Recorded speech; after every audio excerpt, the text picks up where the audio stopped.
Welcome to all. I hope that आप सभी अपने प्रिपरेशन के जर्नी को एंजॉय कर रहे होंगे।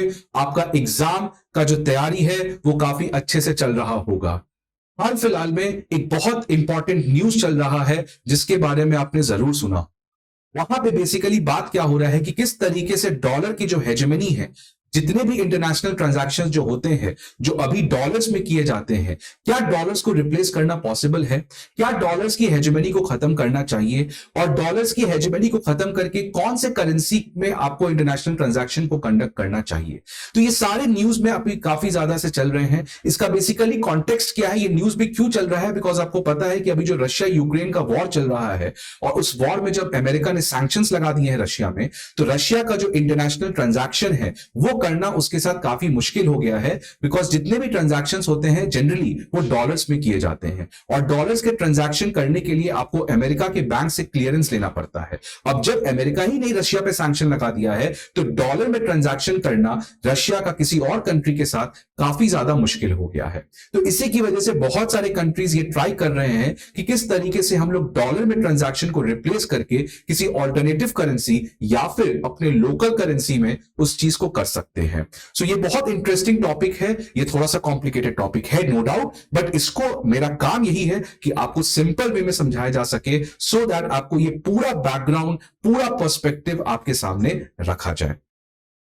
आज के सेशन में हम लोग बेसिकली बात करेंगे the de dollarization of the world economy. De dollarization of the world economy को समझने के पहले आपको यह पता रहना चाहिए कि करेंसी में ट्रांजैक्शन शुरू से नहीं होते रहता था। करेंसी का जो कॉन्सेप्ट है, आज जो 10 रुपए का नोट देख लेते हो आप, उससे कुछ ट्रांजैक्शन कर लेते हो, ये बहुत पहले से नहीं था। पहले जितने भी ट्रांजैक्शंस होते थे वो बेसिकली गोल्ड के फॉर्म में किए जाते थे। फॉर एग्जांपल मान लो आपको ये पेन खरीदना है, तो आप इस पेन को खरीदने गए और आपने उस पेन को खरीद के क्या उसको पे किया? आपने उसको गोल्ड में पे कर दिया। तो इस तरीके से गोल्ड में पहले ट्रांजैक्शन हुआ करता था। कोई भी लेन देन जो किया जाता था उसमें पेमेंट किस फॉर्म में किया जाता था? गोल्ड के फॉर्म में। गोल्ड क्यों? Because gold is valuable asset, gold is a limited asset, gold does not corrode, gold is not malleable. तो गोल्ड की जो ड्यूरेबिलिटी है वो बहुत ज्यादा है और गोल्ड की जो अवेलेबिलिटी है वो काफी कम है। इसलिए गोल्ड सबसे स्टेबल एसेट माना गया है, सबसे आपका सेफ एसेट माना गया है। इसलिए हमेशा से गोल्ड में आपको ट्रांजैक्शंस को कंडक्ट किया जाता था। फाइनली फिर हमारे पास 19th सेंचुरी में आपके पास गोल्ड स्टैंडर्ड एक मैकेनिज्म एस्टैब्लिश हुआ। गोल्ड स्टैंडर्ड करके एक आपका ट्रांजैक्शन, आपका एक मैकेनिज्म एस्टैब्लिश हुआ। तो यहां पे देखो, gold was minted into coins and used for trading. तो जितना 18th सेंचुरी, उसके पहले 17th सेंचुरी आपने पढ़ा होगा अपने एंशिएंट मिडिवल पीरियड में, जो आपको जो ट्रांजैक्शंस होते थे उसको गोल्ड कॉइन्स में किया जाता था। But finally bye 19th century हमारे पास क्या एस्टैब्लिश हो जाता है? Gold standard.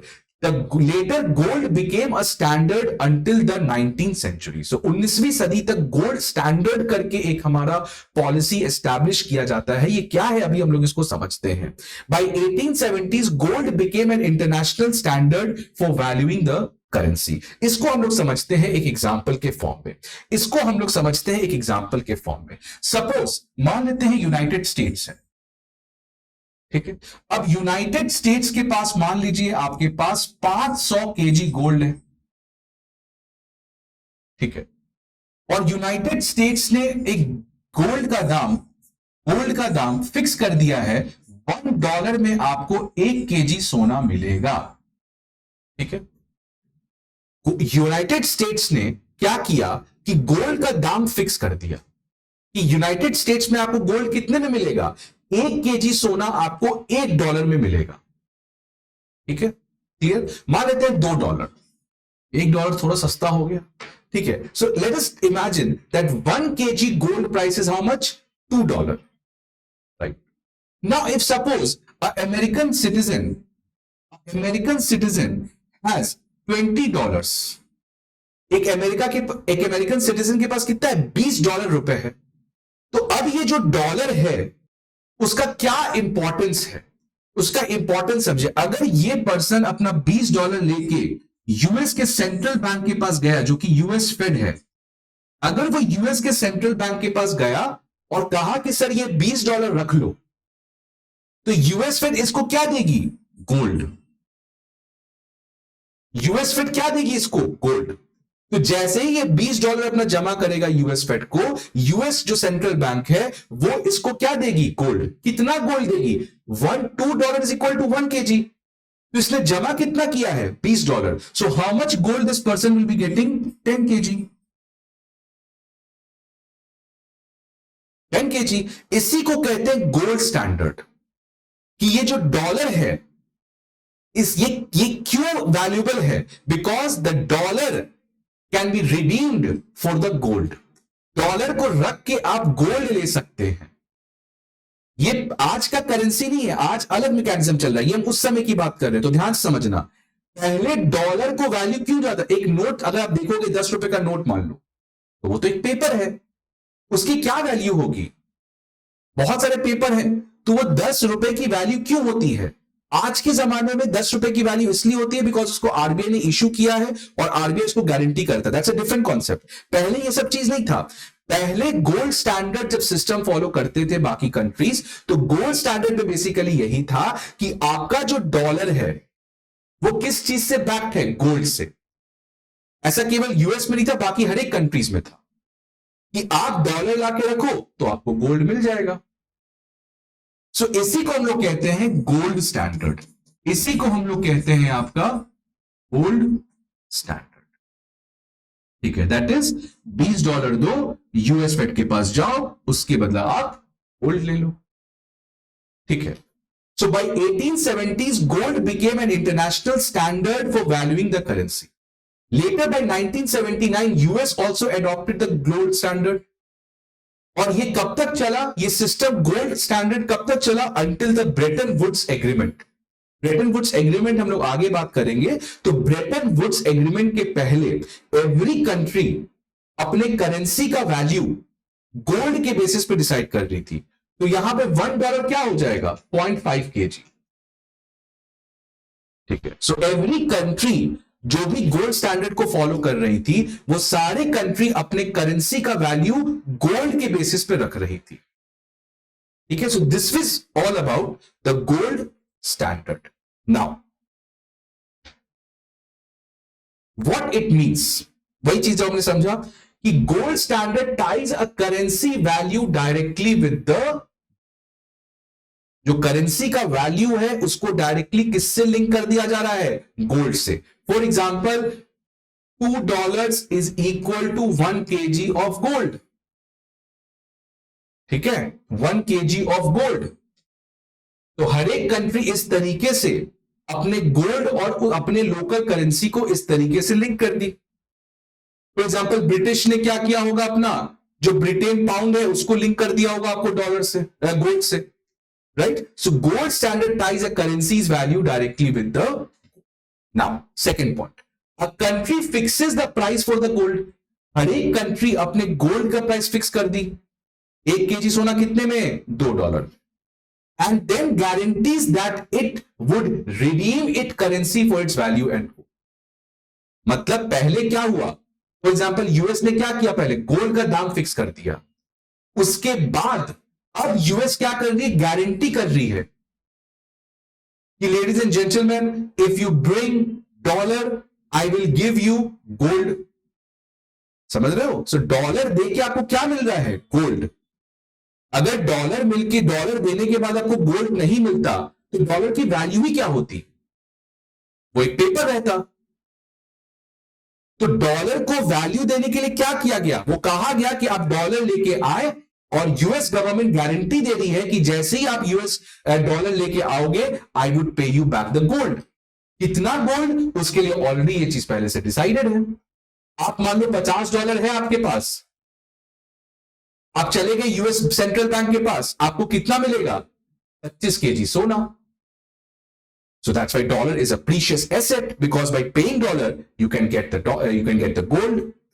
So वही पॉइंट लिखा है कि a country fixes the price for the gold and then guarantees that it would redeem its currency for its value and gold. Redeem का मतलब कि if you give me the currency, I will give you back gold. ठीक है। Third, exchange rate between countries are fixed. Now let's come to another aspect of this. Exchange rate fix है। इसको थोड़ा सा हम लोग ध्यान से समझते हैं। इसको हम लोग आप थोड़ा सा ध्यान से आपका समझते हैं। सो इसको आप थोड़ा सा ध्यान से समझो। For example let me take the example of US and India. मान लेते हैं कि यूएस इंडिया दोनों गोल्ड स्टैंडर्ड को फॉलो कर रही है। तो गोल्ड स्टैंडर्ड में फॉलो करने के लिए पहले स्टेप क्या है? पहला स्टेप यह है कि हर एक कंट्री को अपना गोल्ड का वैल्यू क्या होगा डिसाइड करना है in terms of local currency. तो सपोज यूएस ने बात किया कि 1 केजी सोना यूएस में कितने में मिलता है? $2 में। ठीक है। Let's come to India. Suppose कि इंडिया भी गोल्ड स्टैंडर्ड फॉलो कर रहा था, तो अगेन इंडिया को भी यही करना पड़ेगा, 1 केजी गोल्ड का दाम सेट करना पड़ेगा। ये केजी जरूरी नहीं है, ये मैं 1 केजी थोड़ा ज्यादा बड़ा अमाउंट ले रहा हूं। Anything it can be, any unit it can be. जैसे यूएस में हम लोग आउंस में लेते हैं, so ounce is a smaller unit. ठीक है। So I am just giving an example, hypothetical example. तो अब सपोज इंडिया ने 1 केजी का दाम कितना सेट किया? For example let us take it 10 rupees. कि इंडिया ने कहा कि 1 केजी सोना का दाम कितने में मिलेगा? 10 रुपए में। तो अब अगर मान लो कोई इंडियन है, उसके पास 100 रुपए है और इंडिया फॉलो कर रहा है गोल्ड स्टैंडर्ड, तो आप इस 100 रुपए को कहां लेके जाओगे? आरबीआई के पास, और बोलोगे सर 100 रुपए रख लो। अब आरबीआई क्या उसको रिटर्न बैक करेगी? गोल्ड। कितना gold? 10 KG gold.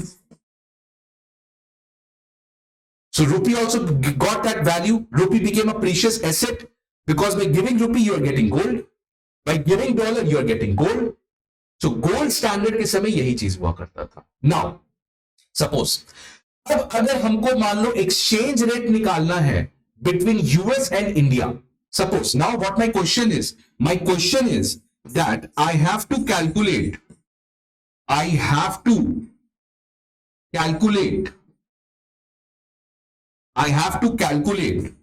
the exchange rate.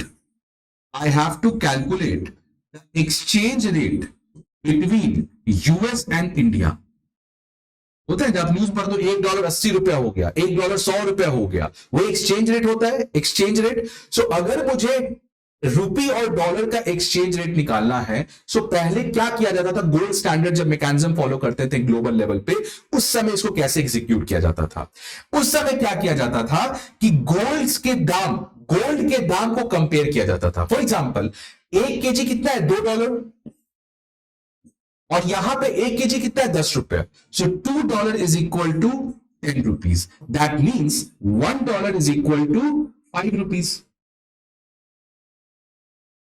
ठीक है। $2 बराबर 10 रुपए है, तो $1 बराबर कितना हो गया? 5 रुपए। So this is the exchange rate. This is the exchange rate. ठीक है। अब देखो क्या होगा। Let me give example. ये क्लियर है? This is the how the gold standard works. First of all you have to decide how much your gold is. कितना में आप गोल्ड को रखे हो, अपना प्राइस क्या है, ये हर एक कंट्री अपना फिक्स करती है। इंडिया अपना फिक्स करेगी, यूएस अपना फिक्स करेगा। And gold standard का मतलब, if you give the local currency to the central bank, they will be giving you the gold. Now, second thing what I'm going to do is I'm trying to calculate the exchange rate between US and India. So for that, I have to equate the prices of gold. मतलब अगर 1 KG $2 तो $2, और यहां पे 1 KG से 10 रुपए में मिल रहा है तो 5 रुपए। अब ये क्यों किया हमने? क्यों हमने $2 को 10 रुपए के बराबर करके एक्सचेंज रेट निकाला है? Now understand. Suppose if this is a person, okay, this person has suppose 500 rupees. This person has 500 rupees. Okay. Okay. Now if this person will go to the RBI, अगर ये person RBI के पास जाता है, if this person goes to RBI, how much gold will he get? He will get 50 kg. Because 1 kg 10 rupees. So 500 रुपए दोगे तो आपको मिलेगा कितना? 50 kg. But this person now thinks that I will not go to the US, I will not go to the India's RBI. Rather, I will go to the US Central Bank. I will go to the US Central Bank. So US जाना चाहता है वो, तो US जाने के लिए पहले वो क्या करेगा? 500 रुपए को डॉलर में कन्वर्ट करेगा, है ना? वो 500 रुपए को कितने में कन्वर्ट करेगा? 500 रुपए को डॉलर में कन्वर्ट करेगा। तो ये जब 500 रुपए लेके जाएगा तो कितना करेंसी रेट चल रहा है? $1 is equal to 5 rupees. That means how much dollar will he get? He will get $100। He will get how much? $100। तो वो जब दे देगा तो उसको कितना मिलेगा? $100। अब अगर ये $100 को लेके जाता है यूएस के सेंट्रल बैंक के पास, एक बार उसने एक्सचेंज करवा लिया, अब वो $100 लेके गया यूएस के सेंट्रल बैंक के पास, तो उसको कितना गोल्ड मिलेगा? 1 kg कितना? $2। उसके पास है कितना? $100। तो how much will get? 50 kg। यहां भी इसको 50 kg मिला, यहां भी इसको 50 kg मिला। This is how the gold standard works, that irrespective of any country you go, if both the countries are following the gold standard, then you can exchange that currency and you will be getting the same amount of gold whether you are going in country A or whether you are going into country B। ठीक है, आज ऐसा नहीं होता है, आज completely mechanism अलग है। हम लोग देखेंगे, ये सब पहले की बात है, गोल्ड स्टैंडर्ड आपका कैसे काम करता था। ठीक है, तो इस तरीके से गोल्ड स्टैंडर्ड के समय हर चीज गोल्ड से रिलेटेड था। आज कॉन्सेप्ट है फिएट मनी का, जो आपने इंडियन इकोनॉमी में पढ़ा होगा, fiat currency. That is all together a different game, but here I am talking about the gold standard. ठीक है, तो इस तरीके से आपका गोल्ड स्टैंडर्ड पहले काम करता था। So with this background let's move. तो यही आपको यहां पे चीज, exchange rate between countries are fixed, this makes the currency is freely convertible at home और abroad into a fix amount of gold per unit of currency. ये सब jargons नहीं समझ में आ रहा तो इस एग्जाम्पल को जाके खुद से देखना, और जब एग्जाम्पल को देख लोगे तो खुद से एग्जाम्पल को अपने वे में सॉल्व करने का ट्राई करो। देखो, मैंने हमेशा से कहा है कि इंडियन इकोनॉमी एक ऐसा सब्जेक्ट है जिसमें आयोटा ऑफ रिक्वायरमेंट नहीं है आपको रटने का। Indian economy is the most easiest subject, because इसमें हर चीज आप लॉजिक के थ्रू डीकंस्ट्रक्ट कर सकते हो। There is no requirement of a priori knowledge, आपको कोई नॉलेज नहीं चाहिए उसमें बैकग्राउंड। अगर आप इस तरीके से एग्जाम्पल के फॉर्म में लिंक कर सकते हो ना, एक्सचेंज रेट बढ़ेगा तो बॉन्ड पे क्या होगा, आपको एग्जाम्पल लो, एग्जाम्पल से खुद आपका आंसर आ जाएगा। ठीक है, सो इस एग्जाम्पल जो हमने डिस्कस किया था उसको एक बार खुद से करना और उसके बाद इसको पढ़ना। ठीक है, but you have to understand how the gold standard used to work. Again I am going to repeat it. Gold standard कैसे काम करता है? पहला, हर एक कंट्री अपने गोल्ड का दाम अपने करेंसी के टर्म्स में फिक्स करती है कि 1 kg सोना या 1 आउंस का गोल्ड, कितना कोई भी यूनिट ले लो, उस कितने करेंसी में मिलेगा। इसका मतलब कि अगर आप अपने करेंसी को लेके जाओगे आपको गोल्ड मिलेगा, मतलब currency is getting it's value, it's becoming a precious asset. Why? Because you're going and giving it and then you're going to get back gold. Second, international transaction में बात की हमने किस तरीके से एक्सचेंज रेट फिक्स होता है, और उस एक्सचेंज रेट का लॉजिक क्या है कि अगर आपके पास $500 है या $10 है, आप उसको किसी भी करेंसी में कन्वर्ट कर लो, जो भी कंट्री गोल्ड स्टैंडर्ड फॉलो कर रहे हैं, आप उस कंट्री में जाओगे तो आपको सेम अमाउंट ऑफ गोल्ड मिलेगा। So this is how the things were working. ठीक है, so again the last important point I am again trying to stress is that in the gold standard you can redeem gold by giving the currency. आप dollar दो और आप gold लो। This is the essence of the gold standard. Now क्यों ये खत्म हुआ, क्यों गोल्ड स्टैंडर्ड क्राइसिस में आया? अब एक बात बताओ, गोल्ड स्टैंडर्ड को रहने के लिए सबसे इंपॉर्टेंट क्या है? ठीक है, आप समझिए मेरी बात। सपोज यूएस के पास फॉर एग्जांपल 500 kg सोना है। ठीक है, ना यूएस $1 का मतलब $2 is 1 kg of gold is equal to 2 rupees. ये यूएस गवर्नमेंट ने फिक्स कर दिया कि 1 kg सोना $2 में मिलेगा। उस हिसाब से यूएस कितना करेंसी को प्रिंट कर सकता है? उतने ही करेंसी को प्रिंट कर सकता है जितने करेंसी के कॉरेस्पॉन्डिंग वो आपको गोल्ड दे सके। इस हिसाब से यूएस कितना $50-100 प्रिंट कर सकता है टोटल। Sorry $50, sorry $100, $1000। तो यूएस मैक्सिमम कितना प्रिंट कर सकता है? $1000। बिकॉज अगर इस $1000 को आप लेके चल रहे यूएस के सेंट्रल बैंक के पास, तो आपको कितना गोल्ड मिलेगा? 1 kg कितने में मिल रहा है? $2। मतलब यूएस फेड आपको 500 kg सोना देगी। ठीक है, मतलब कितना करेंसी यूएस प्रिंट करेगा, that is dependent upon how much reserves of gold the US has. But suppose US को लगता है कि I should print more currency now. For example, I want to print $2000। इतना मेरा मनी सप्लाई चाहिए $2000 का। तो क्या $2000 आप यूएस फेड के पास लेके जाओगे तो क्या सारे डॉलर के कॉरेस्पॉन्डिंग आपको सोना मिल सकता है? नहीं मिल सकता, क्योंकि उतना डॉलर है, उतना सोना है ही नहीं। मैक्सिमम सोना कितना है? 500, और आपके पास है $2000, तो आपको चाहिए कितना? इसके हिसाब से कितना? 1000 kg सोना चाहिए आपको, और है आपके पास 500 kg, क्योंकि गोल्ड पे लिमिटेड एसेट है और करेंसी आप कितना भी छाप सकते हो। तो ये मिसमैच आने लगा। The money supply has to be increased, but the amount of gold which you have is limited. So what to do? यही प्रॉब्लम फेस किया गया था after the second world war in many European countries. Second world war जब start होने ही जा रहा था, उस समय यूरोपियन कंट्रीज, बिकॉज आपको पता है ये पूरा सेकेंड वर्ल्ड वॉर का जो जोन था वो यूरोप में था, और आपका यूरोप में जितने भी वेस्टर्न यूरोपियन कंट्रीज हैं वो यूएस से काफी ज्यादा आर्म्स खरीद रहे थे, इंफ्रास्ट्रक्चर बना रहे थे।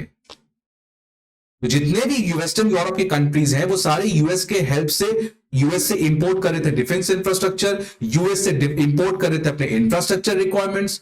तो भाई साहब यूएस को तो पे करना पड़ेगा। तो यूएस को पे किसमें करोगे आप? गोल्ड में। यूएस को पेमेंट किसमें स्टार्ट हो गया आपका? गोल्ड में। ठीक है, all the countries, for example Europe में मान लेते हैं फ्रांस, तो France started to pay US to get the defence infrastructure, to get other technologies. So France was paying to US in what? The most stable asset, that is gold. इसकी वजह से क्या हुआ? फ्रांस के पास तो gold बचा ही नहीं, क्योंकि सारा गोल्ड लगभग तो उसने यूएस को दे दिया है। अब अगर फ्रांस के पास गोल्ड ही नहीं बचा है, तो फ्रांस अगर गोल्ड स्टैंडर्ड को फॉलो कर रहा है, तो कैसे फ्रांस अपने सिटीजन्स को गोल्ड देगा इन रिटर्न ऑफ यूरो? ठीक है, समझ में आ रही बात? कि मान लो पहले फ्रांस के पास 1000 kg सोना था, अब उसने लगभग मान लो 800 kg तो यूएस को दे दिया, तो बचा कितना? 200 kg।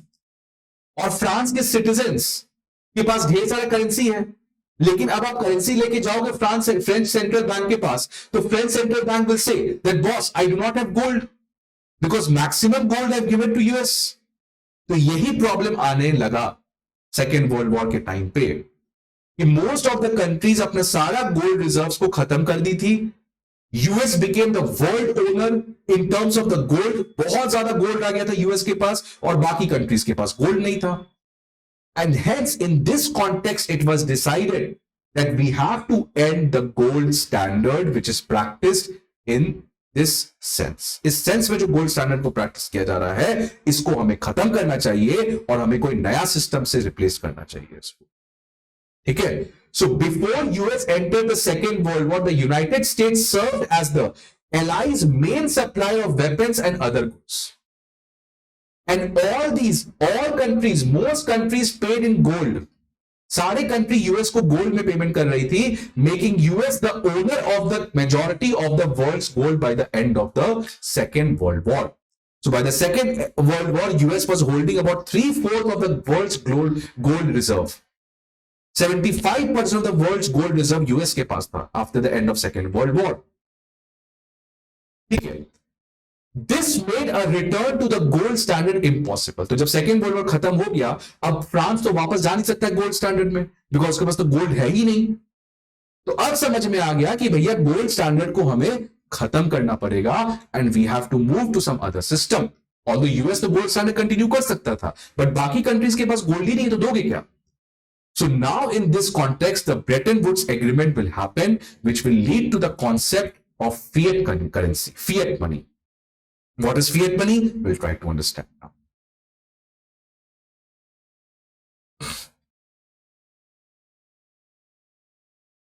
अब देखो origin of the Bretton Woods agreement. Bretton Woods agreement का ऑरिजिन क्या हुआ? सो देख सकते हैं 44 एलाइड कंट्रीज के डेलीगेट्स मिलते हैं आपको ब्रेटन वुड्स में, न्यू हेमिस्फीयर में है ये। और इसके बाद क्या हुआ? The delegation decided that the world's currency, जितने भी world's currency which were earlier linked to gold, gold standard के समय when every currency was valued in terms of gold, now they would be pegged to US dollar. Now they would be pegged to US dollar. तो पहले क्या था? 1 euro is equal to 2 kg of gold. Now वैसे नहीं होगा। 1 euro is equal to $1 और 1 euro is equal to $0.5. So here the game is changing now. कि पहले जो करेंसीज को लिंक किया जाता था गोल्ड के साथ, अब गोल्ड है नहीं मैक्सिमम कंट्रीज के पास, तो वो गोल्ड तो रिटर्न कर नहीं सकती है। Hence now the country started to move towards a different monetary policy system in which the countries, the allied countries जो भी गोल्ड स्टैंडर्ड को फॉलो कर रहे थे, now they decided to peg their currency with US dollar. ठीक है? So US dollar became the official reserve currency of the world by 1944. So अब US official foreign reserve currency आपका बन गया। ठीक है? Now we'll understand कि किस तरीके से ये जो पूरा मैकेनिज्म है आपका, ये आपका काम करता है।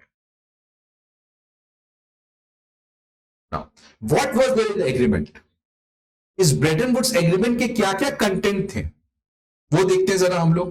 पहला, the gold standard was completely replaced, gold standard खत्म।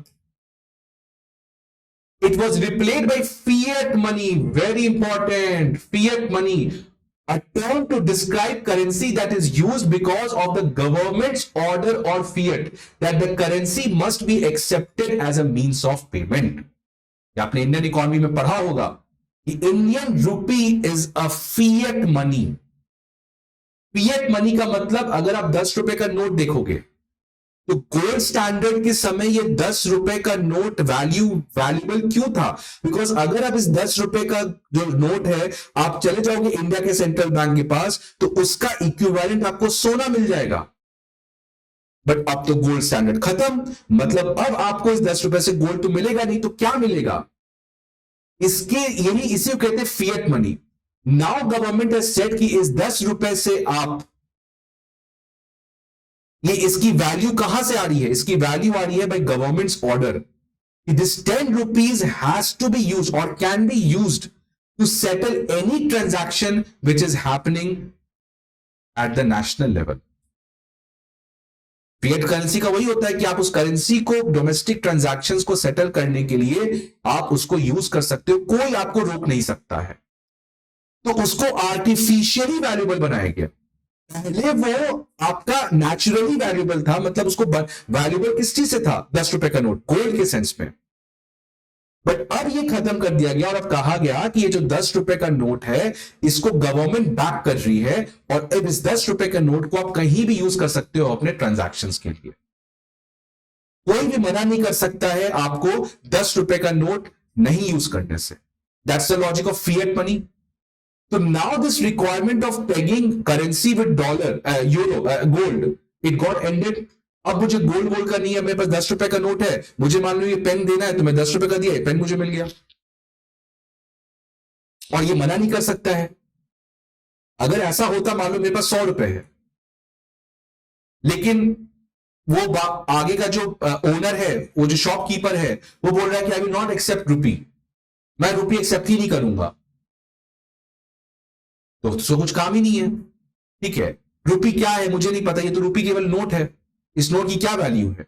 लेकिन फिएट मनी में वही होता है कि government has given the banking, the central bank, आप देखते हो उस नोट पे सिग्नेचर होता है that I pay on the behalf of RBI to this person. तो now it is backed by RBI, उसकी वैल्यू को जनरेट किया गया। How? By the governments fiat, by the governments order कि this is a precious asset. This 10 rupees एक asset है, जो भी होगा वो किसके पास होगा? जो उस पर्सन होल्ड कर रहा है। सो whoever person is holding that 10 rupees note वो उसके लिए इंपॉर्टेंट। सो यही कॉन्सेप्ट है आपका फिएट मनी का। ठीक है, now peg all the involve countries currency to the US dollar. अब सारे कंट्री करेंसी किस में पेग हो गए? डॉलर में। तो पहले क्या था, 10 रुपीज इज इक्वल टू, मान लो 1 kg गोल्ड, अब ये सब खत्म, अब 1 रुपी इज इक्वल टू $30। अब यहां समझो ये कैसे काम कर रहा है। सपोज अब इंडिया ने गोल्ड स्टैंडर्ड खत्म कर दिया, अब इंडिया ने उसको रिप्लेस कर दिया किससे, now the currency has been pegged to the dollar. तो सपोज 30 रुपीज, और suppose 30 rupees is equal to $1, $1 is equal to 30 rupees. तो हर एक कंट्री ने इस तरीके से अपना फिक्स कर लिया। For example $1 is equal to 1 euro और 0.5 यूरो। इस तरीके से हर एक सेंट्रल बैंक ने अपने करेंसी के एक्सचेंज रेट्स को फिक्स कर लिया। और सारी करेंसी ने किससे पेग कर लिया, डॉलर से। लेकिन यूएस के पास तो डॉलर बहुत ज्यादा था, तो यूएस में अभी भी गोल्ड स्टैंडर्ड को फॉलो किया जा रहा था। तो यूएस में अभी भी आप डॉलर लेके जाओगे तो आपको क्या मिलेगा in return, gold, because US को गोल्ड की कोई दिक्कत ही नहीं है भैया, 3/4 of the world's gold reserve उसी के पास है। तो US continued with the gold standard, but most of the allied countries who completely lost their gold, they switch to a different system which we are trying to understand. तो बाकी सारे countries में, US में अभी भी gold standard follow किया जा रहा था, लेकिन बाकी जितने भी एलाइड कंट्रीज हैं, they started to use the concept of fiat money. मतलब it cannot be replaced by gold, rather the value of this particular note is because the government has given its backing.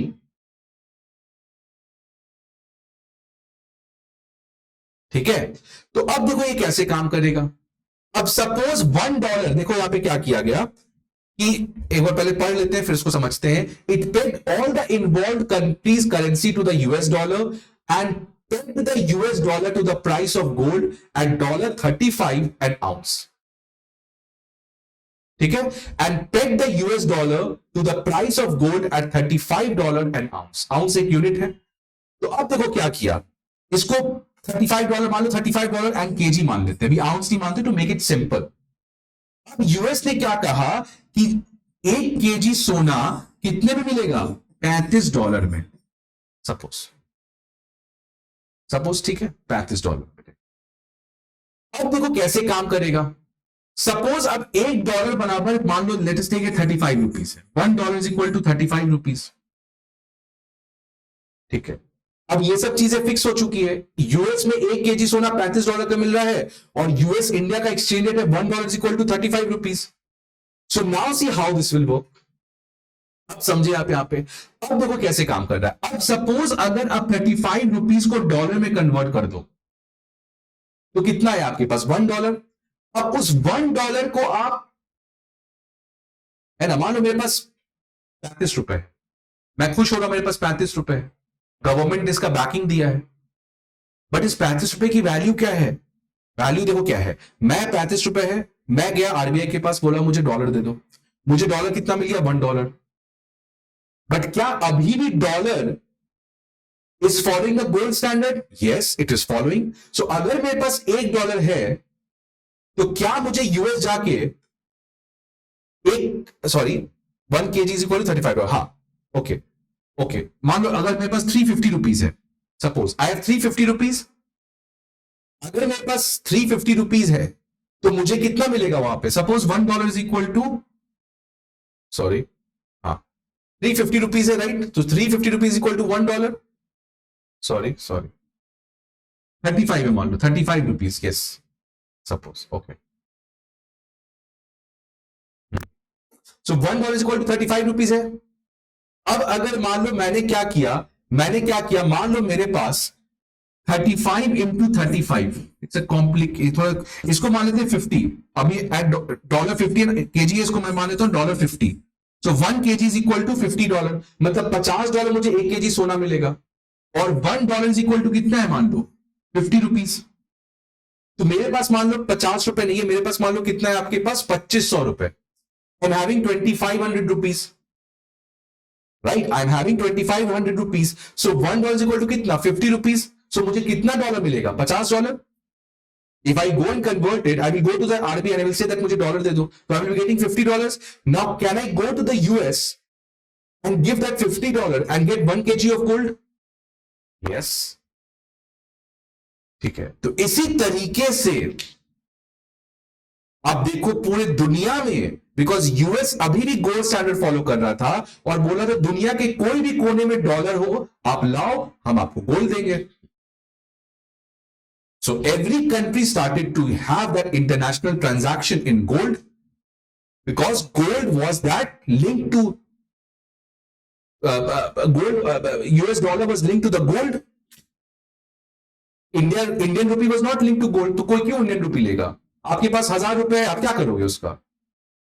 But अगर आपके पास $1000 है तो आप US जाके उससे gold ले सकते हो. Right? So this is how the American dollar's hegemony was established by the Bretton Woods Agreement.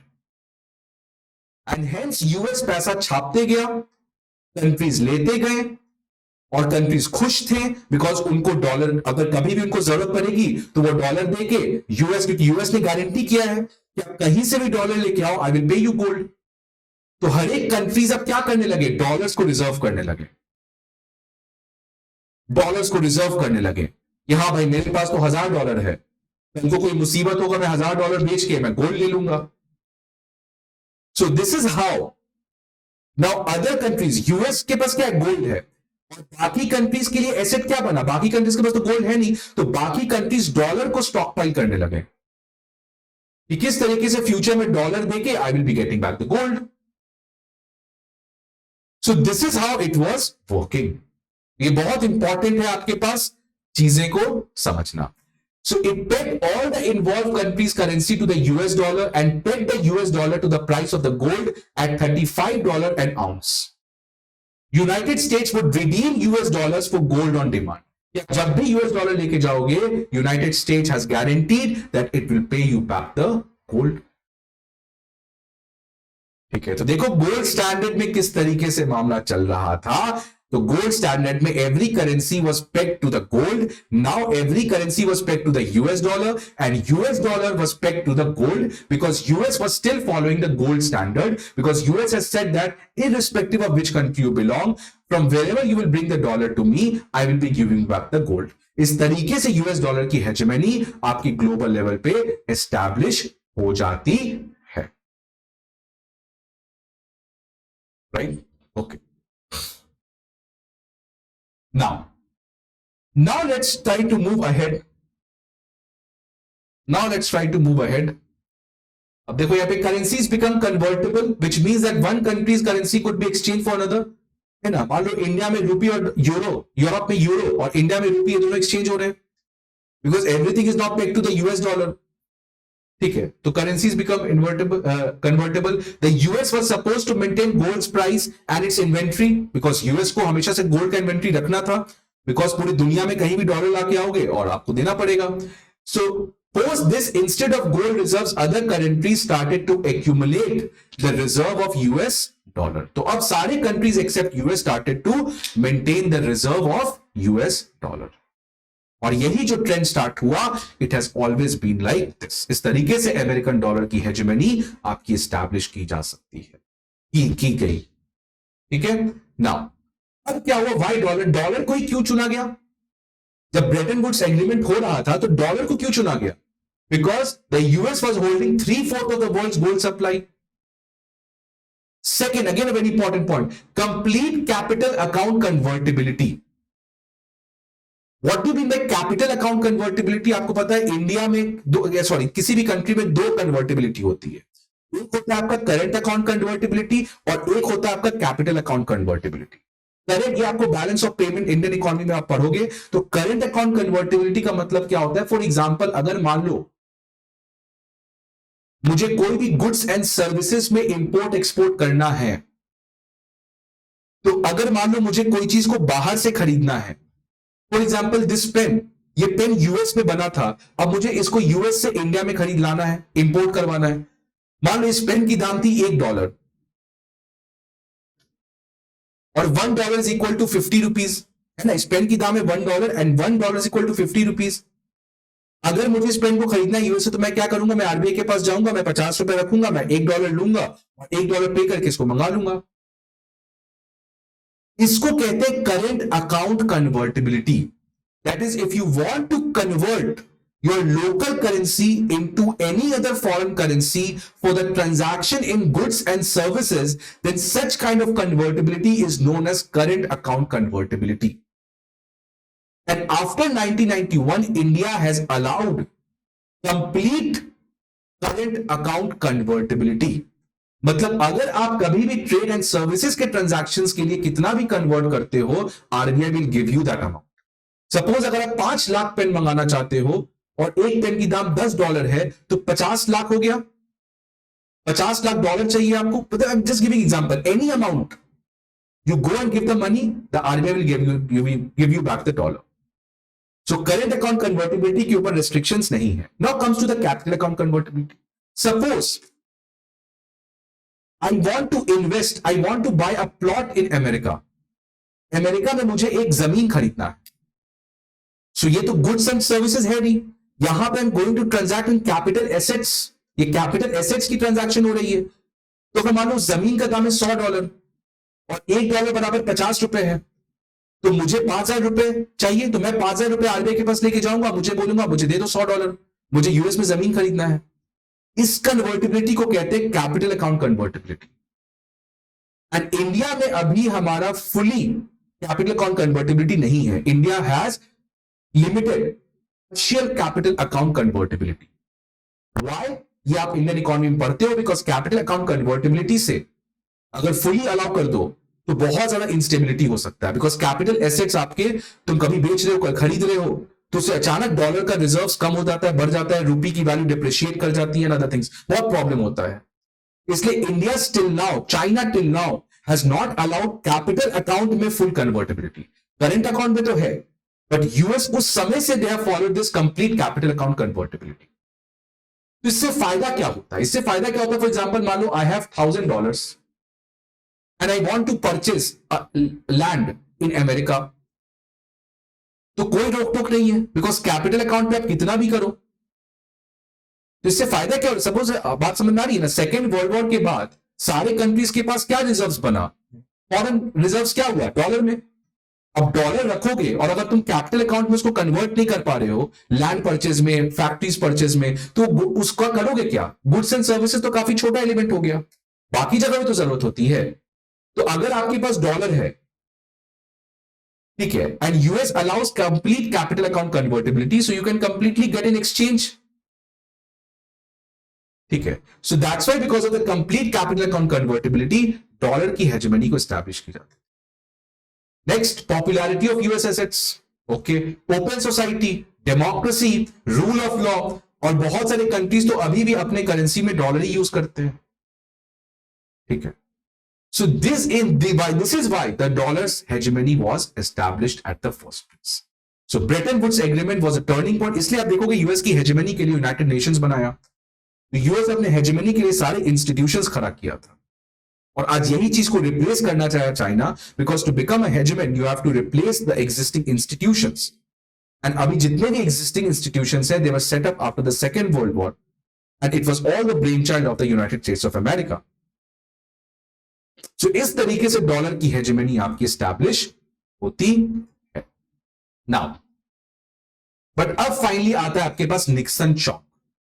Cold war का समय था, अमेरिका में वियतनाम वॉर में काफी ज्यादा इन्वॉल्व था. अब अमेरिका ने तो कह दिया था कि दुनिया में कहीं से भी डॉलर लाओ, I will pay you back the gold. और करेंसी बहुत ज्यादा यूएस छाप रहा था कॉन्स्टेंटली. लेकिन यूएस को लगा कि अब तो हमारे खुद वियतनाम वॉर की वजह से क्राइसिस में हैं, हमें खुद बहुत ज्यादा इंटरनल इंस्टेबिलिटी है. तो कल को अगर मान लो इतना पैसा जो हमने छापा है, कल को अगर वो लोग लेके आ जाएं, तो क्या मेरे पास इतना गोल्ड है कि हम उनको पे बैक कर सके? नहीं है. बिकॉज पूरे वर्ल्ड में अब डॉलर रिजर्व होने लगा है, और यूएस की इकोनॉमी उस समय स्टैग्नेंट हो गई थी. तो हो सकता था बहुत लोग कहें कि अब तो भाई मुझे यूएस पे भरोसा नहीं है, ये लो डॉलर, मुझे सोना दे दो, मैं चला, मैं निकला यहां से. यही आपको प्रॉब्लम होता है यूएस डॉलर और गोल्ड के बीच में. जब यूएस की इकोनॉमी स्ट्रांग होती है तो लोग गोल्ड में इन्वेस्ट नहीं करते हैं, यूएस के एसेट्स में इन्वेस्ट करते हैं, यूएस ट्रेजरी बिल्स में इन्वेस्ट करते हैं. अभी देख रहे हो आप कि आप न्यूज में पढ़ोगे गोल्ड की डिमांड बढ़ गई है. तो गोल्ड की डिमांड क्यों बढ़ जाती है? When the people loses hope in the US economy, because US economy सबसे स्टेबल इकोनॉमी है. सबसे ट्रस्टवर्दी इकोनॉमी है। अब लोगों को अगर यूएस इकोनॉमी पे शक होता है तो लोग यूएस से पैसा निकाल के they go on to invest in gold, तो गोल्ड की डिमांड बढ़ जाती है। तो निक्सन के समय यही हुआ था, उस समय के प्रेसिडेंट के समय, कि यूएस इकोनॉमी काफी स्टोर डाउन पे आ चुकी थी, बिकॉज यूएस को वियतनाम वॉर में काफी ज्यादा सफर करना पड़ा था, कोल्ड वॉर का समय था, लोग अब यूएस इकोनॉमी पर भरोसा कम कर रहे थे। पीपल वर ट्राइंग टू, जितने भी उनके पास डॉलर थे वो सब पहुंच गए थे यूएस के पास कि भाई लोग अपना डॉलर मुझे सोना दो, आपने प्रॉमिस किया था। तो नाउ द निक्सन सेड कि now this will not be happen. International currency circulation costs too many US dollars to be held in foreign countries. If those countries has decided to redeem their dollar for gold, the US would not have enough at $35 per ounce. क्योंकि इतना promise किया था, एक ounce लोगे तो $35 देंगे, $35 लेके आओगे तो एक आउंस देंगे, बट इतना गोल्ड है ही नहीं। So that's why in 1971 President Richard Nixon announced that dollars could not be longer redeemed for gold. सो अब गोल्ड स्टैंडर्ड जो केवल यूएस में था वो भी खत्म। अब गोल्ड स्टैंडर्ड का पूरा इतिहास खत्म, पूरी दुनिया से गोल्ड स्टैंडर्ड को एंड कर दिया गया। ठीक है, this led to the floating exchange rates that exist still today. इसी के बाद आपका फ्लोटिंग एक्सचेंज रेट का कॉन्सेप्ट स्टार्ट हुआ। फ्लोटिंग एक्सचेंज रेट का मतलब बेसिकली अब डॉलर और रुपी या कोई भी करेंसी का कैसे सेटअप होता है, how the currencies value is decided by the law of demand and supply. अगर डॉलर का डिमांड बढ़ गया तो रुपी विल डिप्रिशिएट, तो फ्लोटिंग एक्सचेंज रेट है। ठीक है, फ्लोटिंग एक्सचेंज रेट है। Floating exchange rate can be for the two types, Indian economy में पढ़ते हैं free float and manage float. India practices manage float and US practices free float, वो अलग बात है, वो अलग टॉपिक है। बट ये देखो, तो फिर first of all we started with gold standard, then we went on to the Bretton Wood agreement. Bretton Woods agreement पे पूरी दुनिया converted to fiat currency except US जो गोल्ड स्टैंडर्ड को फॉलो कर रहा था। After the Nixon shock, now the gold standard completely ended from the world and now what we started to follow, floating exchange rate system. So floating exchange rate आप economy में पढ़ लेना अगर आपको यहां पे नहीं बात किया।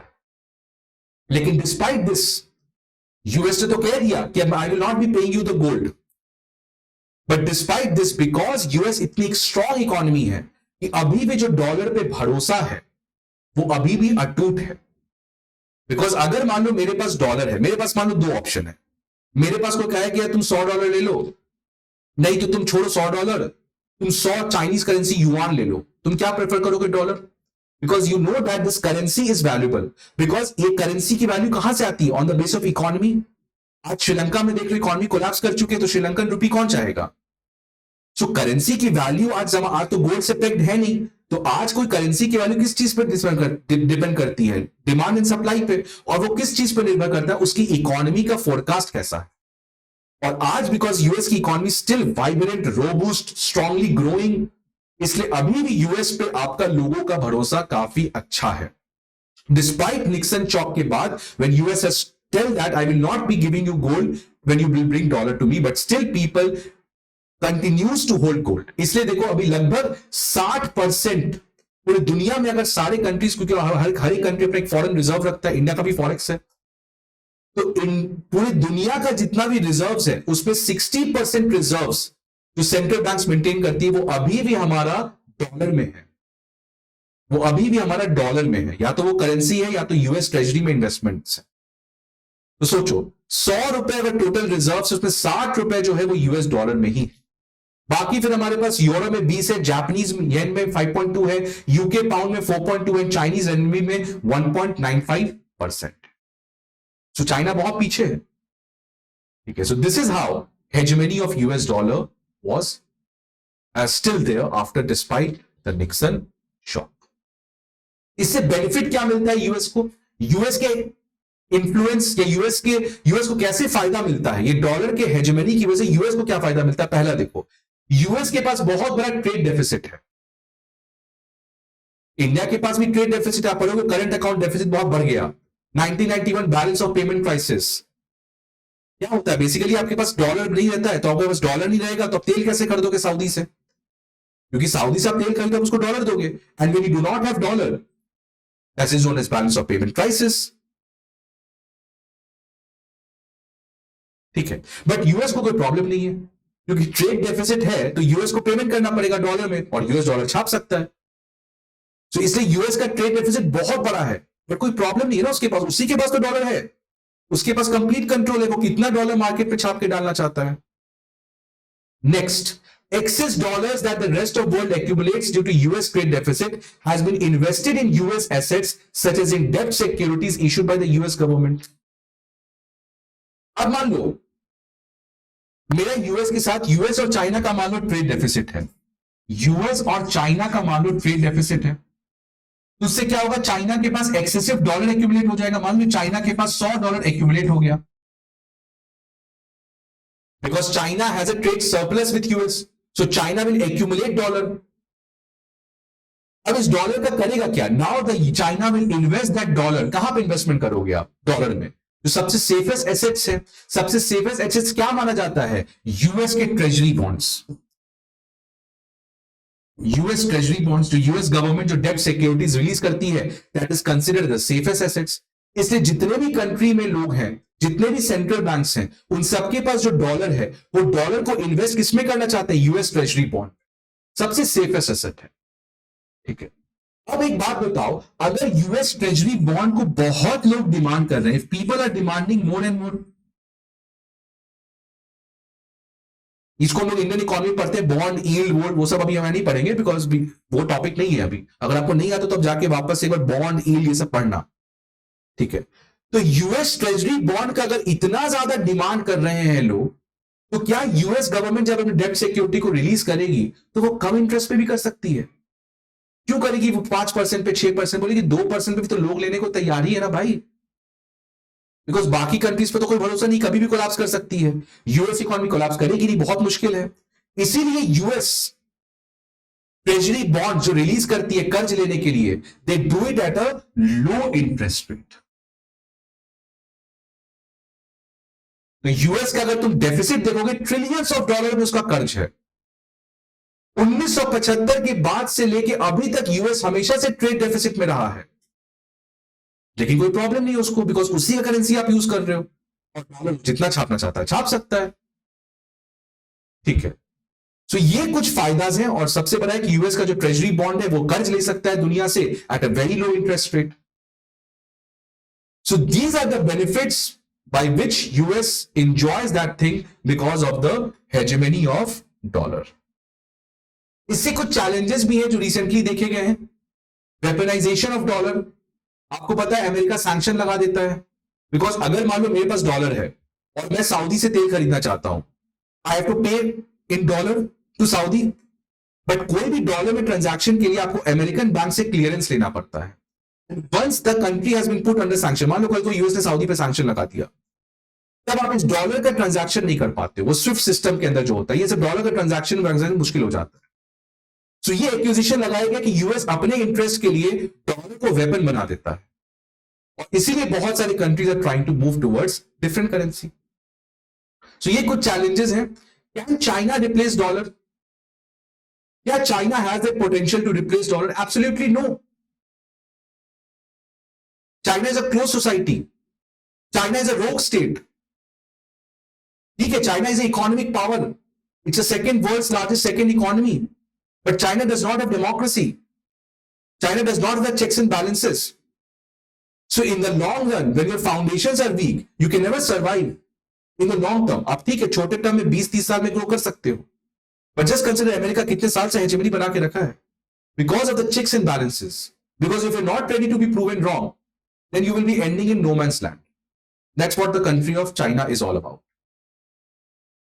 So in 2016, yuan was added to IMF special drawing right. What is special drawing right? आप जाके पढ़ना।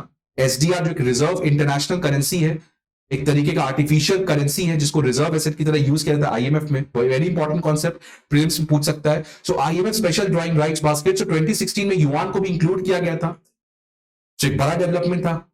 सेकेंड, चाइना ने बहुत सारे कंट्रीज के साथ उस वे में ट्रेड एग्रीमेंट भी किया है कि ट्रांजैक्शंस को चाइनीज करेंसी युआन में किया जा सके। ठीक है, लेकिन despite of all these things it is not possible because China has a autocratic government, opaque foreign exchange policy है, China has a close capital account, Chinese yuan represent just 2.7% of the foreign currency reserves. और देखा था US का 60% है, और इसका केवल 2.7% है, तो देयर इज नो कॉम्पिटिशन। ठीक है, सो दैट्स व्हाई चाइना, ठीक है, एक तो मीडिया में इतना ज्यादा हाइप कर दिया जाता है, ये कर देगा वो कर देगा, यार ग्राउंड स्टैट्स देखो ना, 60% करेंसी रिजर्व है चाइना का, और कितना है यूएस का, और चाइना का केवल 2.5% है फॉरेन करेंसी रिजर्व्स में। अभी भी लोग चाइना पे ट्रस्ट नहीं करते हैं, क्या चल रहा है चाइना में हमको पता नहीं, हमने इन्वेस्ट कर दिया, कल को पता चला इकोनॉमी कोलैप्स है, क्योंकि डेटा नहीं है उनका, क्या रियल ग्रोथ है, क्या अनएम्प्लॉयमेंट नंबर्स है, क्या इन्फ्लेशन है, क्या इनइक्वालिटी है, क्या पॉपुलेशन डिविडेंड है, we don't know anything about it. ठीक है, so what is, if you want to ask my take that, see वही मैंने बात किया था, despite large deficit which US has, trillions of dollars in debt, बहुत बड़ा कर्ज है। ठीक है, and unbridled printing of US dollar छापते रहता है यूएस फेड, अपना ही करेंसी छापते रहो, US treasury securities, but still despite of all these things, US के जो डेब्ट्स हैं, US treasury securities still remains the safest way to store your money. That's what the trust which you have in a open society, the confidence that the world has in the ability of US to pay its debt, keep the dollar as the most redeemable currency for facilitating the world commerce. So this is my take, that despite of all the media hype, despite all the things, the ground zero is that the dollar's hegemony will not be replaced in the near or the long term future also. It's very difficult because still the fundamentals of US economy is very strong. आप देख रहे हो, हम लोग बहुत ज्यादा पढ़ते हैं पैंडेमिक के बाद वेस्ट में रिसेशन आने वाला है, यूरोप में तो बहुत ज्यादा चांस है, पर आप यूएस में देखो रिसेंटली अनएम्प्लॉयमेंट नंबर्स कम हुआ है, यूएस का GDP is growing robustly, US has brought the inflation under control. So that's what the open society is all about. It has all the checks and balances mechanism. तो वो एक गलती को आगे नहीं बढ़ने देता, उसको रोका जाता है। ठीक है, so that's is about my take over here. अब इसी में अगर हम लोग बात करते हैं कि क्या इस पूरे जो आपका इशू है उसमें क्या इंटरनेशनल ट्रेड सेटलमेंट को हम लोग रुपीज में कर सकते हैं। अभी काफी ज्यादा न्यूज में पढ़ रहे हो कि रुपी में किया जा सकता है कि नहीं किया जा सकता, तो देखते हैं कि क्या चल रहा है अभी हिसाब किताब। तो कैसे ये काम करता है, आपको पता है काम कैसे करता है, ये इसमें आपको कुछ कुछ टर्म्स जानने पड़ते हैं, वॉस्ट्रो अकाउंट ये सब। तो फॉर एग्जाम्पल जैसे मान लो ये इंडिया है और ये मान लो यूएस है, ठीक है, तो अगर मान लो इंडिया यूएस या मान लो इंडिया रशिया चाहता है कि डॉलर में ट्रांजैक्शन नहीं करते हैं हम लोग रुपी में ट्रांजैक्शन करते हैं, तो उसके लिए रशिया का मान लो कोई एक बैंक होगा, bank A, let us take it as bank A, कोई बैंक ए होगा। Now this bank A will open a vostro account in the local bank of India. For example bank A India के SBI में एक Vostro account open कर लेता है। सो Vostro account का काम ही ये होता है। ठीक है, समझ में आया। तो इंडिया यूएस, अगर इंडिया रशिया का चाहता है ट्रेड रुपी में करने के लिए, तो समय रशिया का एक कोई बैंक जो होगा वो अपना कॉरेस्पॉन्डेंट बैंक यहां पे एसबीआई में किसी भी लोकल बैंक में एक स्पेशल वॉस्ट्रो अकाउंट ओपन कर देगा। अब क्या होगा कि इंडिया रशिया को मान लो क्या देगा, रुपी, और रशिया से मान लो इंडिया क्या खरीदेगा, ऑयल। तो ये जो रुपी है जो इंडिया रशिया को देता, ये rupee goes to the SBI vostro account, जो इस बैंक के बिहाफ में एसबीआई वॉस्ट्रो अकाउंट को मेंटेन कर रहा है। तो जितना भी रुपी, सपोज मान लो 10 लीटर तेल खरीदा और 1 लीटर का मान लो 2 रुपए दाम था, तो 20 रुपीज। तो ये 20 रुपीज कहां चल जाएगा, एसबीआई के वॉस्ट्रो अकाउंट में, which is nothing but a bank A का एक जो अकाउंट है आप एसबीआई मेंटेन कर रहे हैं। अब सपोज मान लो रशिया को इंडिया से कुछ खरीदना है, मान लो रशिया को इंडिया से पेन खरीदना है, तो now the Russia will have to pay India. तो वो क्या करेगा, इसी 20 रुपए में से इंडिया को दे देगा। तो मान लो 10 रुपए का पेन खरीदा, तो 20 रुपए में से 10 रुपए वॉस्ट्रो अकाउंट में से खत्म हो जाएगा, तो how much will be left, 10 rupees in the Vostro account. So this is how it works. यही पर्पस होता है वॉस्ट्रो अकाउंट का। सो वॉस्ट्रो अकाउंट बेसिकली क्या है, banks in India will open Vostro account, banks in India will open Vostro account, an account that a correspondent bank holds on behalf of another bank. तो SBI vostro account को hold कर रही किसके behalf पे? Bank ए, जो कि Russian bank है, ठीक है। For example HSBC Vostro account is held by SBI in India. तो एचएसबीसी अमेरिकन बैंक है, तो वो आपका इंडिया में वॉस्ट्रो, इस तरह एग्जाम्पल है, मतलब ठीक है, of correspondent banks of the partner trading company, और इस तरीके से आके आपको चीजें वही लिखी हुई है। तो यही वॉस्ट्रो अकाउंट में पैसा जाएगा, और अगर रशिया कुछ चीज खरीदे तो वॉस्ट्रो अकाउंट से कट जाएगा। ये काफी जोर शोर से बात चल रही थी कि इंडिया रशिया के बीच में इस तरीके का मैकेनिज्म करना चाहिए, ठीक है। तो अभी देखते स्टेटस क्या है। तो बहुत सारे कंट्रीज की बात चल रही, देखो इंडिया अभी इस तरीके का पेमेंट ऑलरेडी अलाउ करता है केवल 2 कंट्री के साथ, नेपाल भूटान, इनके साथ तो हमारा चलता है। बाकी कंट्रीज के साथ बातचीत चल रही है, इंडिया का यूएई से बातचीत चल रहा है, मलेशिया से बातचीत चल रहा है, रशिया से बातचीत चल रहा है, और साथ ही साथ जो हमारे गवर्नमेंट है उसने राज्यसभा में इंफॉर्म किया है कि 18 कंट्रीज को ये अलाउ किया गया है कि वो वॉस्ट्रो अकाउंट को इंडिया के किसी बैंक में आपको ओपन कर सकते हैं। So that is what it is all about. So what happened with Russia? Russia के साथ भी हमारी बातचीत चल रही थी, लेकिन आपको पता है 2 दिन पहले ही न्यूज में आया था कि ये इस मैकेनिज्म को बंद कर दिया गया है, बिकॉज इट्स नॉट वर्किंग। ये क्यों वर्क नहीं कर रहा? बिकॉज देखो इंडिया का ट्रेड डेफिसिट रशिया के साथ $40 बिलियन का है। ये हमने बात किया था इंडिया रशिया, जब इंटरनेशनल रिलेशंस की क्लास थी, यूट्यूब पे मिल जाएगा आपको, हमने देखा था how India Russia relationship is more link to arms, but economic relationship काफी खराब है। हमारा $10 बिलियन का तो रिलेशन होता है, उसमें भी इंडिया का देखो ट्रेड डेफिसिट कितना है रशिया के साथ, लगभग टोटल कितना है? टोटल $40 बिलियन का ट्रेड डेफिसिट हो चुका है। मतलब रशिया के पास एक्सेस, अगर मान लो रशिया इंडिया रूपी में मैकेनिज्म में ट्रेड करना चाहता है, ठीक है, मान लो इंडिया और रशिया मान लो रूपी में ट्रांजैक्शन करना चाहता है, ठीक है, तो ये तभी पॉसिबल हो पाएगा जब इंडिया मान लो अगर ₹20 का सामान, मान लो अगर रशिया ₹20 का सामान इंडिया को बेच रहा है ना, मान लो अगर तेल आ रहा है, रशिया से तेल आया तो इंडिया ने ₹20 दे दिए रशिया को। अब रशिया इंडिया से कुछ खरीद रहा है ₹20 का, तो ₹20 वापस से इंडिया को दे दिया, तो उस केस में तो आपका ठीक है मामला, कोई जरूरत ही नहीं पड़ी। लेकिन प्रॉब्लम क्या होता है कि अभी रशिया जो इंडिया को बेचता है, फॉर एग्जाम्पल ₹20 का सामान रशिया ने इंडिया को बेचा इन रूपी, लेकिन इंडिया जो रशिया को बेच रहा है वो केवल ₹5 का है, तो ये ₹15 कहां बच गया रशिया के पास?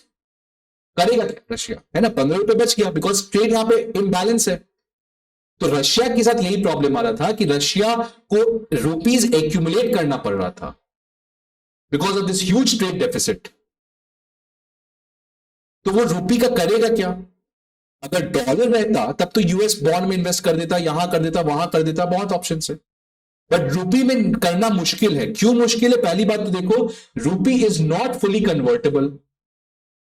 हमने बात करें करंट अकाउंट कन्वर्टेबिलिटी नहीं है अभी, कैपिटल अकाउंट कन्वर्टेबिलिटी नहीं है, तो आप रूपी को किसी तीसरे करेंसी में नहीं कन्वर्ट कर सकते हो फ्रीली, आपको परमिशन लेना पड़ेगा कितने रुपए को मैं डॉलर में कन्वर्ट कर सकता हूं। तो अगर रशिया के पास मान लो ₹15 एक्स्ट्रा बचा, उसमें से मान लो ये ₹15 को चाहता है किसी दूसरे कंट्री करेंसी में कन्वर्ट करना, वो भी मुश्किल है, because India does not allow fully convertibility. Second, India का जो ग्लोबल एक्सपोर्ट में शेयर है वो केवल 2% है, तो हम लोग जो एक्सपोर्ट करते हैं टोटल एक्सपोर्ट मार्केट में केवल 2% हमारा इंडिया का एक्सपोर्ट जाता है, तो काफी कम है इंडिया का एक्सपोर्ट। तो अगर इंडिया का एक्सपोर्ट काफी कम होगा तो वो रूपी का करेगा क्या, है ना, वो रूपी का करेगा क्या, क्योंकि पूरे दुनिया में इंडिया का एक्सपोर्ट कम है, दैट मींस उसको जरूरत ही नहीं है रूपी का। सो इसकी वजह से ही आपको इस पर्टिकुलर डील को कैंसिल कर दिया गया। फ्यूचर में लाया जा सकता है, लेकिन उसके लिए करना पड़ेगा, हमारा जो एक्सपोर्ट का शेयर है उसको बढ़ाना पड़ेगा, हमें फुली कैपिटल अकाउंट कन्वर्टिबिलिटी करना पड़ेगा। So by that India can in the future might think towards it. So that's all about this thing. So इसमें बेसिकली क्वेश्चन कहां से बन सकता है आपको, सबसे पहले व्हाट इज वॉस्ट्रो अकाउंट, वहां से प्रीलिम्स में क्वेश्चन आ सकता है। What is special drawing rights, ठीक है, व्हाट इज गोल्ड स्टैंडर्ड, उसके बाद आप बात कर सकते हो, ये आपको पूछ सकता है, फिर आपको ये भी पूछ सकता है, मेंस में क्वेश्चन आ सकता है कि internationalisation of Indian rupee, is it a myth और अ रियलिटी। तो इस तरीके से कुछ क्वेश्चन आपके आ सकते हैं मेंस में। सो आपको एक ब्रीफ ओवरव्यू जानना पड़ेगा। So you have to start with this gold standard, then Bretton Woods, then Nixon shock, and then current में किस तरीके से Chinese yuan is trying to do that, and also Indian government is also trying to do that. तो ये काफी बड़ा topic था, थोड़ा कॉम्प्लिकेटेड टाइम लगा, एंड इंडियन इकोनॉमी के साथ यही प्रॉब्लम है। आपके लिए हो सकता है प्रॉब्लम हो, बट आप इवेंचुअली इस चीज को समझो कितना मजा आता है इंडियन इकोनॉमी पढ़ने में और पढ़ाने में, because it's all about logics, it's nothing to remember, it's nothing to learn, it's all about understanding the fundamental. So I hope कि आपको ये सेशन अच्छा लगा होगा. Sorry for making this again lecture a long one, but I can't cut it down because it's important for you to know all the perspectives related to it. So फिर से मिलेंगे किसी और topic में. I hope that you like this video. Subscribe to the channel and share with your friends and family. See you again. Thank you.